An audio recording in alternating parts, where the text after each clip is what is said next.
烙、麻薯、毛蛋、范特西。过年去姑妈家串门，一下午也没有出来，而房间里却传来了一刀、2刀、3刀的声音。请问这是为什么啊？我麻薯、毛蛋、范特西，正好4个人，去姑梦家一下午也没出来，莫非？哥，这大过年的，你可别吓唬我啊！你别整啊！我最近刚看完《表白》，这手法我熟啊。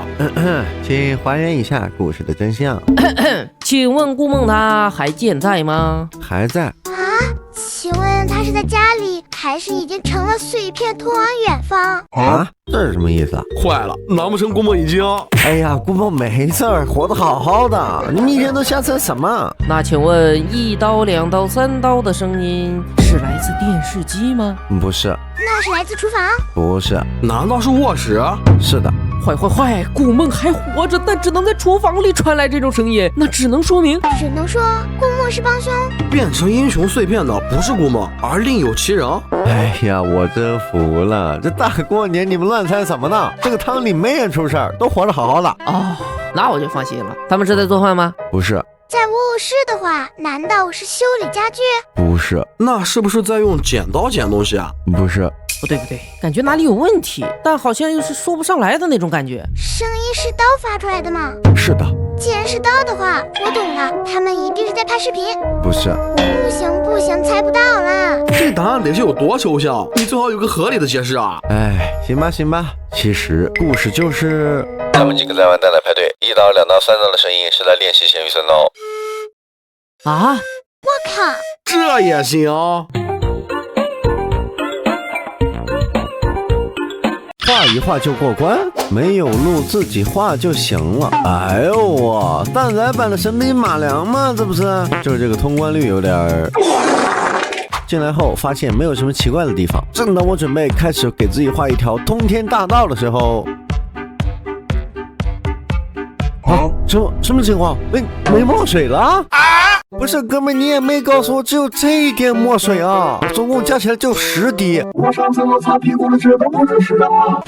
怪不得通关率少的可怜，原来是这个原因。不过我发现最上面的这个乐园币商城里面有个道具是无限墨水，而且只要200乐园币。至于另外一个把画笔放大，就随便买就行了。哦，新笔就是好使哈，这玩意儿跟写作业一样，流畅程度跟之前根本不能比嘛。这里说可以试试竖笔，然后能够画楼梯，我看看。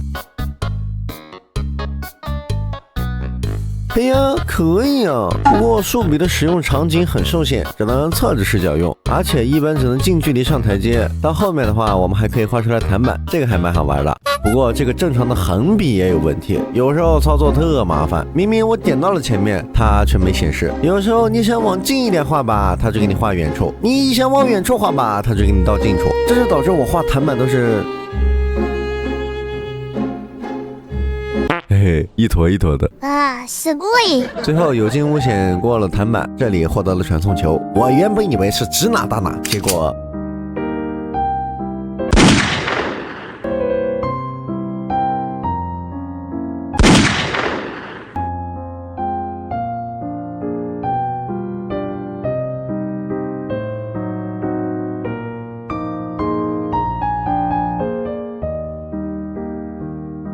不是哥们儿，这么难用啊？或许有人会说，你直接画到对面平台上不就好了？哼，天真！我告诉你啊，根本点不到。然后我在这关就卡了好久，直到我发现一个问题，点不过去，那是高度不够。那我用上一关的弹板上去不就好了吗？OK， 用弹板上来之后，直接点对面的传送门。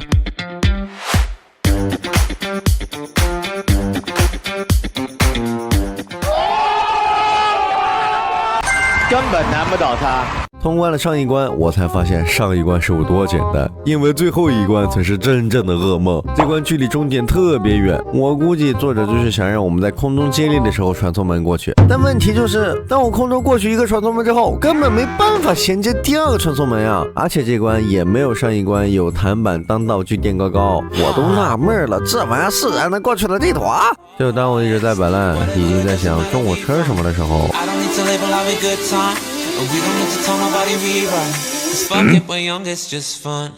我靠！我这就莫名其妙点到过关啦！他将大刀硬生生砍向孩子头部，2刀便将孩子砍得动弹不得，只因孩子没有把压岁钱交给自己。蛇蝎心肠的妈妈便做出如此伤天害理的事情。臭宝们戴好耳机，老毛探案带你进入案发现场。时间大年初3，地点蛋仔岛。刚着带孩子串完亲戚的佘某，只因孩子不想把压岁钱交给自己，他便带着刀在家里寻找自己的7个孩子。没过一会，他便找到了躲起来的老4、老5、老7。他拿起手中的大刀就向老7砍去，1刀、2刀、3刀。正当他要抓起老7审问压岁钱时，旁边的老4拿起炸弹就向妈妈丢了过去。虽然他被炸得头晕目眩，但一旁的老7早已被3刀砍得神志不清，失去了行动能力。旁边的老4也只能眼睁睁看着老7倒下。在解决了老7后，蛇蝎心肠的佘某又将目光看向了老4和老6，2个孩子奋力逃跑，但身中一刀根本跑不远，只能眼睁睁看着妈妈一步步逼近，最终被飞刀命中，不幸身亡。杀完2人的佘某又带着飞刀向自己的其他孩子走来，看着佘某不断逼近，家中老3鼓起勇气向佘某飞奔而来，直接将他撞得神志不清。反应过来的佘某随即叫来了自己的闺蜜，一同向自己的孩子出手，而他自己不断地将手中的飞刀扔出，最终老6抵挡不住飞刀的攻击，不甘倒地。看到3个弟弟倒下的2个，悄悄拨打了报警电话，但细心的佘某当场发现，拿着手中的刀一个个丢向老2，老2身中2刀根本跑不远，慌不择路的就跳了下来。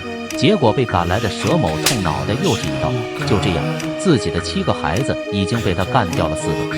随着时间的流逝，家中幸存的孩子越来越少，躲藏许久的老5不慎被佘某发现，随即便是铺天盖地的飞刀向老5发射过去，至此已经是佘某杀的第5个人。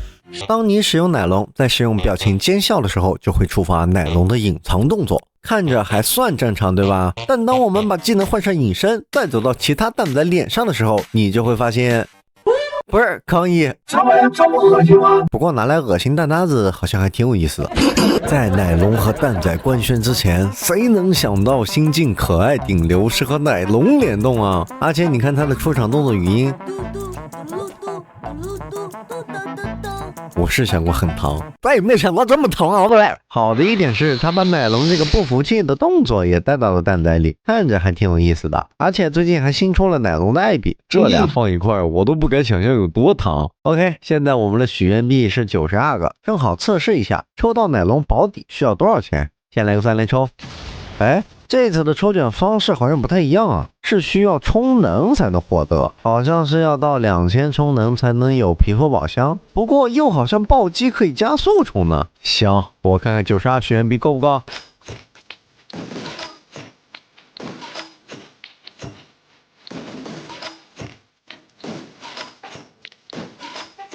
目前我们已经花了90许愿币，充能才到1100多，动作、表情和配饰都分别在不同的充能阶段可以领取，感觉这样的话本来运气就不怎么样，这下就没了。贝姐，先让我氪个金。A few moments.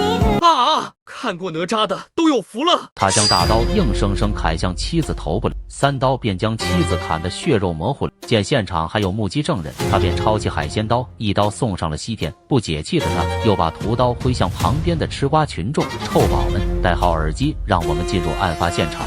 到底多新的案件才算心理？这场杀到家门口的案件算不算新？时间2025年2月31日，地点蛋仔岛。在岛上挂机的东某看到对面的妻子持刀向自己走来，来不及多想，他伸手就抄起旁边的海鲜刀，1刀、2刀、3刀就向妻子打去。他实在想不明白妻子为何会持刀向自己走来。在流着泪把妻子送走后，他又看到了光天化日下偷井盖的黄某。黄某看到了变态杀人东某后，捡起了旁边的海鲜刀就准备灭口，但他不知道东某早已准备多时，拿起海鲜刀就向黄某走去，却没想到黄某早已安装了丝炸弹，直接把东某炸得神志不清。接着黄某再次拿起海鲜刀，趁东某不注意，一刀扎在了东某的裤裆上。东某感觉自己被戏弄了之后，掏出随身携带的炸弹，就这样将黄某炸去了西天取经。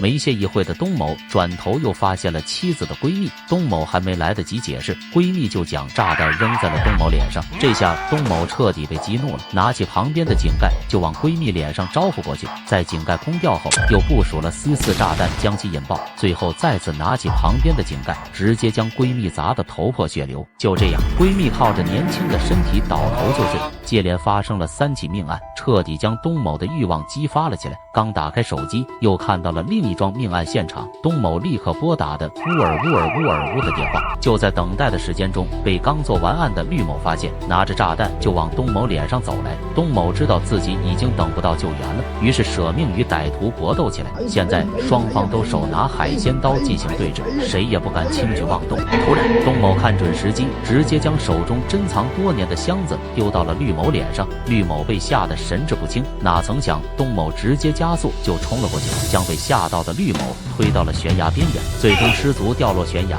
最后场上只剩下了东某一人，他实在无法想象，短短2分钟内就发生了4起与自己相关的命案。在最后跳了一支名为自由的舞蹈之后，迎接他的将会是蛋仔岛法律的制裁。你重生了，你醒来时发现自己变成了奶酪，而对面有2个人，一个是叫做范特西的家伙，另一个则是技术帅气主播麻辣毛蛋。他们同时邀请你打巅峰，都在等你做出选择。如果这个时候是奶酪本人，一定难以选择，甚至还会掉入某人的圈套里。但还好是你。此时你注意到，刚刚他们邀请你打巅峰的时候，都说了臭奶酪，而这个词只适用于你和麻薯身上，那就赌一把。只见你发出了一段非常绝情的话。看到这句话，范特西说：“我们不是最好的蛋搭子了吗？”而麻辣毛蛋说：“奶酪，你什么意思啊？和别人玩不和我玩是吧？那我以后再也不和你玩游戏了。”如果现在是奶酪本人，一定就被他们说的话给动摇了。但还好是你夺舍了他，你依旧坚定地选择了麻薯。只见范特西和毛蛋愣了一下，然后就消失了。3秒后，麻薯到了你的对面，他告诉你：“恭喜你通过了考验，不愧是我的好师傅，就是默契。”麻薯千算万算也没有算到现在的奶酪是你呀，不愧是你。刚刚解决了麻薯，你正准备陪他打2把巅峰，结果麻辣毛蛋又来了。他问你：现在如果是奶酪本人，大概率都会昏了头，但还好是你。只见你拒绝了麻辣毛蛋，并且告诉他，你和徒弟玩的时候，其他人一律不见。毛蛋又愣了一下，原地又消失了。2秒后，麻薯再次出现，开心的告诉你：师傅太厉害了，恭喜你第2次考验通过啦！你长舒了一口气，觉得主播之间的心眼子咋这么多？要是换成奶酪的话，早就中招了。不过还好是你夺舍了奶酪。就在你开开心心准备和麻薯玩游戏的时候，又突然出现了一个麻薯，上来就直接质问你：师傅，你在干什么呢？你为什么在和这个假麻薯玩？你连我都认不出来了是吗？你直接懵了，没想到还有这么一撮，一时间你不知道该如何回答。之前在你旁边的麻薯说：你别理他，我才是真的，这是哪里来的人我都不知道。此时你的脑子里陷入了天人交战，不知道是该相信新来的好麻薯，还是一个凶你的坏麻薯。就在这个时候，突然你的身体不受控制，在这种关键的时候，奶酪居然夺回了身体的控制权。迷离之中，你看到了奶酪选择了那个好麻薯，结果没想到好麻薯直接消失，旁边凶你的麻薯才是真的。最后麻薯说你没有通过考验，也离你而去。奶酪坏你大事儿，都怪奶酪啊！妈妈，可以再讲一遍选中我的故事吗？当然可以呀，但不是我选中了你，而是你选择了我。传说，在一个甜蜜的午后，糖果森林迎来了一位不速之客。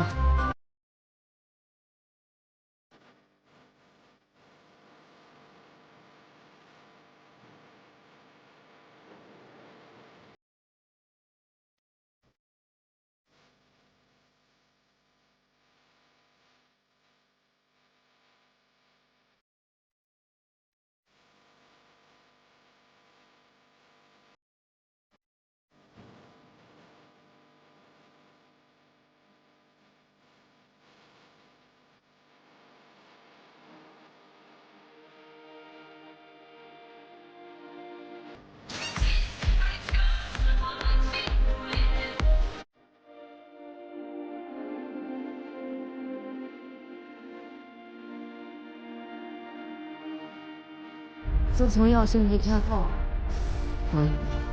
世界上不见人，直到那颗小小的音符出现，我开始感受到某些神奇的存在。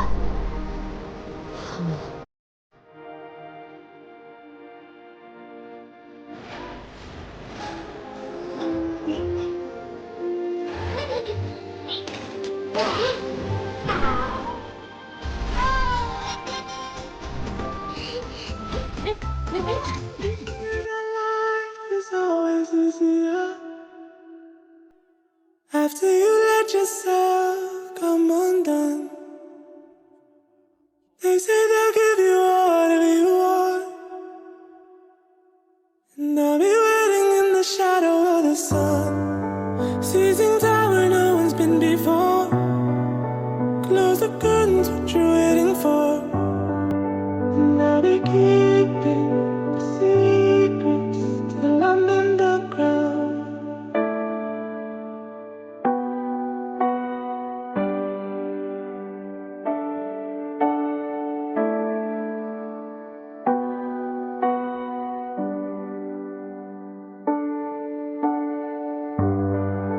Changing color makes you waste away. Just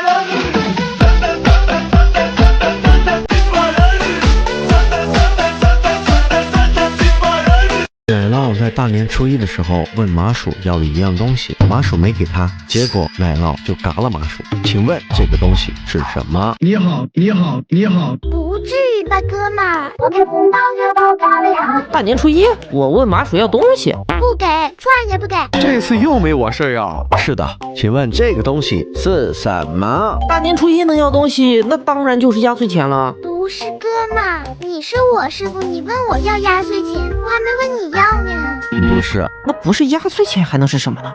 请问这个东西很恐怖吗？不恐怖。这个东西原本是奶酪的东西吗？不是。我勒个嘞，东西居然还不是我的，那我能问麻薯要点什么呢？我觉得吧，我只是不给你东西，你就要打人，难道你是神经病吗？不是。这个东西对奶酪很重要吗？是的，很重要。对我很重要，对我很重要。哦，我知道了，你偷走了我的衣服。不是哥们儿，谁会在大年初一偷走你的衣服啊？你们说这个东西是实际存在的吗？是的。那我知道了，这东西铁定是范特西呀，所以奶酪才会嘎了麻薯。范特西是东西吗？不是吗？哦，好像确实不是东西啊。麻薯不给我这个东西是有什么原因吗？是的。是他也需要？是也不是。我觉得还是要回归到你嘎了我这件事情。我在想，到底是什么情况下我不给你就嘎了我呢？请问这东西会让奶酪崩溃吗？是的。崩溃的东西？难道是麻薯盗了奶酪的账号密码？不是，请理智一点。哎呀，这，我是真想不出来了。又是大年初一，又是嘎人的，你就不能想点正常人出的汤底吗？就是，哪有人在大年初一嘎人的呀？温馨提示：嘎人的日期不在大年初一哦。你的意思是啊，麻薯大年初一没给奶酪，奶酪在事情过去后才嘎了麻薯呗？是的。知道这个有什么用？完全没有头绪啊。是啊，这题高低有点超纲了，毛姐。不行，你就公布答案吧。别急，让我再猜最后一次。请问奶酪问麻薯要的这个东西是麻薯的初吻吗？好了，还是让我来公布答案吧。奶酪在大年初一这天发现自己的寒假作业还一字未动，于是想问麻薯索要他的寒假作业。麻薯并没有给奶酪，并且告诉奶酪自己也没写，于是奶酪就把这事给忘了。等到开学老师检查作业的时候，麻薯却按时上交了作业，而奶酪则被老师批评了一顿。气不过的奶酪把一切的问题全部归咎于麻薯，于是狠下心便嘎了麻薯，嘴里还说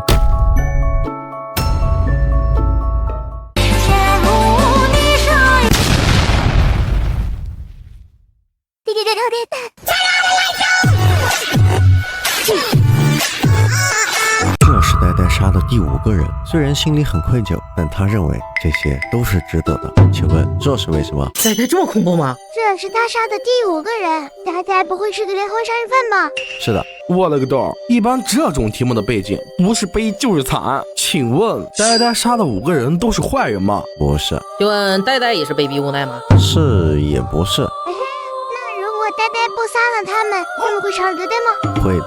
哦，原来如此。那呆呆杀人是为了复仇吗？是也不是。啊，他是变态杀人魔吗？是也不是。不是，哥们儿，怎么都是也不是啊？那他该不会是伸张正义，杀的都是坏人吧？不是。我了个雷呀！这期的难度这么高啊！好的呀，老弟，你们这期能猜对我直接吃。让我捋一捋啊。话说这个呆呆他杀这些人是为了达成什么目的呢？是的，准确的来讲呢，他是为了达成某种成就。成就啊，这不就是变态杀人魔吗？想要达成成就，就必须杀了他们。之前谜题说呆呆杀了第5个人，心里有点惭愧，这正是我所疑惑的点。难道他杀前面的4个人，心里没有愧疚吗？是的，我明白了，这第5人对他的意义很大吗？是的。这个人是他的家人？不是。是他的朋友？不是。是他的老师？不是。难道是他的仇人？是也不是。哎呀，头好痒，感觉要长脑子了。说实话，这题难度有点超标了，问到现在也没有什么有用的信息呀。还有没有额外信息能透露的呀？那好吧，我只能告诉你们的是，呆呆其实还有另外的名字。另外的名字？我明白了，呆呆是模仿杀人。不是。奶酪，你别跟他瞎说了，我看呆呆应该是顶替了别人的身份才对。不是。猜不到，根本猜不到啊，哥们儿！这也猜不到？很简单的好吧？你管这玩意儿叫简单？我期末考试都没这难，好吧？行吧，既然你们都猜不到，那我就把答案告诉你们吧。真相就是呆呆在打游戏，为了5杀，所以抢了队友的人头。没了？是啊。所以是在打游戏？没错。愧疚的原因是因为抢了队友人头，很合理啊，有什么问题吗？打游戏拿5杀这么简单的题都猜不对，你们真是太菜了！下课下课。话说熬夜减少寿命，那熬夜减少的那部分寿命，不就恰恰被我现在熬的夜给补回来了吗？而且我熬夜减少的是老年的寿命，我现在熬的是年轻的夜。也就是说，我用我年轻的身体提前享受了老年的寿命，是不是呢？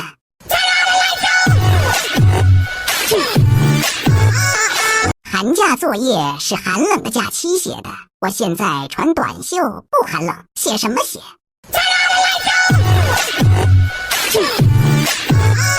这一世你重生了，你醒来时发现自己变成了麻辣毛蛋，而对面有2个人，一个是搞笑主播奶酪，另一个则是搞技术的主播呆呆，他们同时邀请你打巅峰，都在等你做出选择。只见你一把把奶酪撞开，毫不犹豫的就抱起呆呆。此时呆呆说，如果真的是麻辣毛蛋本人来选，一定选得一塌糊涂，还好被你夺舍了，你必将带领呆呆赢下这局巅峰。最后对局，在选择了加速技能之后，知道要帮助菜蛋呆呆的你，直接将他抱起来就给了一个超绝大地抛，却没想到呆呆并没有把握住机会，居然撞到了障碍物上。如果这个时候换成麻辣毛蛋本人，一定慌不择路，肯定就输掉了比赛。不过还好，现在是你在操作，你凭借着流畅的操作、丝滑的技巧，直接跑到了人群最前面，周围的障碍物丝毫不能阻挡你。最终你越过人群，不仅拿下了第4名的好成绩，还收获了呆呆的夸奖，不愧是你。第2关的图随机到了你的王土涂鸦手工课，在见识了你的实力之后，呆呆主动承担起了给你超级起步的重任，你当即像炮弹一般飞了出去，周围的对手仿佛都成了你的陪衬。要是麻辣毛蛋来的话，绝不可能这么丝滑的过关，不愧是你。最终在呆呆期盼的眼神中，再次拿到了第4名的成绩。虽然在呆呆看来你的技术已经非同寻常，但你知道这还不够。你知道你们看似有2个人，但实则是1个人，因为呆呆完全就是一个挂件，而这局恰好又是你的王图，你决定不演了。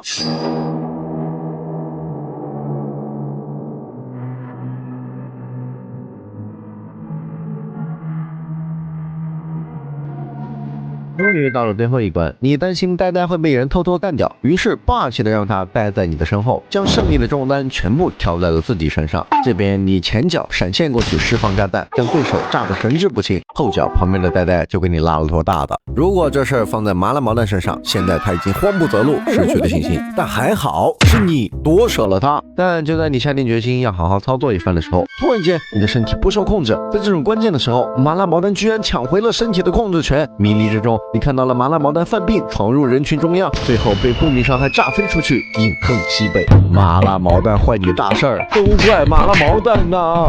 虽然输掉了比赛，但呆呆依旧对你佩服的五体投地。不过你的心思早已不在于此，心里想，下次要重生成谁才好呢？天天就知道出去鬼混，天天就知道待在家里，天天就知道出去鬼混，天天就知道待在家里。说你半天憋不出一个屁来，我说一句你顶8句；说你半天憋不出一个屁来，我说一句你顶8句；说你半天憋不是我，因为我是你妈，我这是为了你好。妈，你别不容易我。天天在家懒得跟猪一样，什么活都不干；天天在家笨得跟猪一样，什么活都干不好；天天在家懒得跟猪一样，天天在家笨得跟猪一样，天天在家懒得，天天在家笨得，天天在家懒得。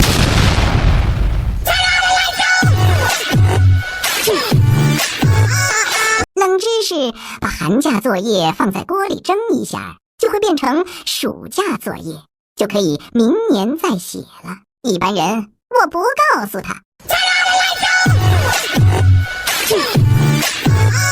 没有一名蛋仔玩家可以笑着离开，因为这是蛋仔停服前的最后一天。今天的蛋仔岛好像和往常不太一样，被堵塞的喷泉，许久没收到玩家投诉的信箱，被损坏的飞机。当我来到岛屿中央，就连平时人满为患的盲盒店，如今却也大门紧闭，旁边的其他小店同样如此。蛋仔岛这是怎么了？没多想，我点击了右上角的巅峰派对，准备打把巅峰试试。原本以为匹配到的全部都是人机，结果却看到了一个无敌太奶的 ID。当我千辛万苦来到终点的时候，却发现他早已等候多时，像是在嘲笑我的窝囊。终于来到了最后一关，本以为可以靠着实力取胜，结果却看到了太奶真正的实力。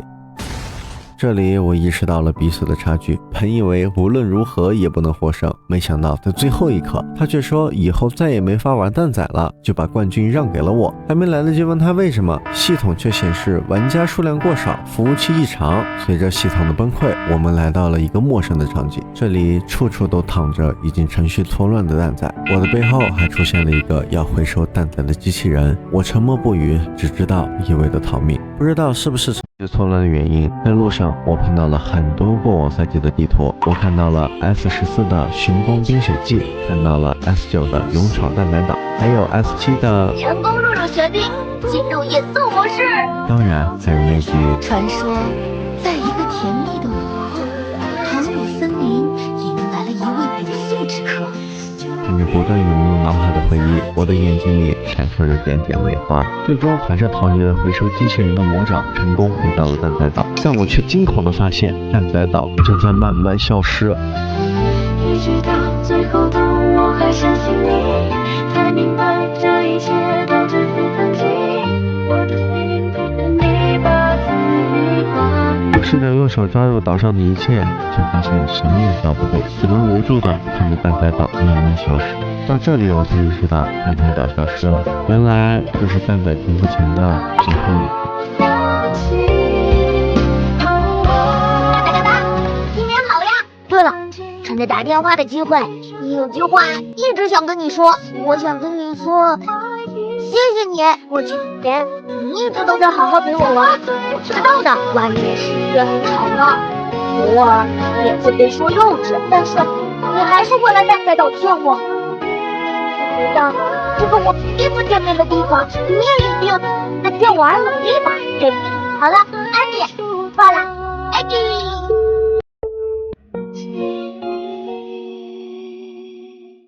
宝宝们，来不及了！宝贝们，快点！我的小啾啾！你们不要再去评论区卑微的找人助力了，学会我这套方法，人人都能开出财神小红蛋。当我们来到集溜蛋这个界面的时候，直接点击右侧的拍照，先找一个有很多圆形物品的地方，直接拍照就可以。起初我以为是拍什么给什么，结果哎，不是，哥们儿，这对吗？我再拍个小黑看看。啊，那拍小蓝呢？你好，你是这色儿吧？你就出来，这该你出来吗？一天只能拍照10次，后面拍的所有照片基本都没来正确的。圆圆的脑袋，大大耳朵，笨手又笨脚，跑步像陀螺，一动小脑筋总是出错。现在我们还差小黑和小蓝。他这里说邀请好友助力宝箱，这个宝箱是必得未拥有蛋仔的宝箱。那么按理来说，我只需要邀请2个好友，获得小黑和小蓝，再邀请1个好友获得小红就可以了。舅舅，小舅舅，滚！虽然我这个妹妹嘴上让我滚，但身体还是很诚实的帮哥砍了一刀嘛。领取完之后就差1个了。你得到小粉啊？不是说必得未拥有蛋仔宝箱吗？颜色出了什么哥们？啊，すごい！在建设了刚毅的颜色识别功能的强大了之后，最后我让我的妹妹把剩下的蛋小黑和蛋小蓝就送给我了。一般人每天拍照10次，基本上就能集齐5小只了。那像我这么倒霉的人，还不太多见。在集齐5小只之后，我们的方法才刚刚开始。切记，我们千万不要点击合成除夕红包，而是直接点击右下角绑定蛋仔花花角色编号。我这里有蛋仔花花，上游戏直接复制编号就可以了。千万别看这个宝箱差就懒得做，因为你马上就能看到。皇上驾到！获得小红之后，我们再点击合成红包，这样子就什么东西都有啦，有可能获得额外66彩虹币，多香呐！赶紧喊上你的大拿子一起试试吧。据说穿15双袜子，脚筋变成蛋仔，袜子15双啊，我已经 OK 了，那就开整，15双开整，第1双。哇，哎呀！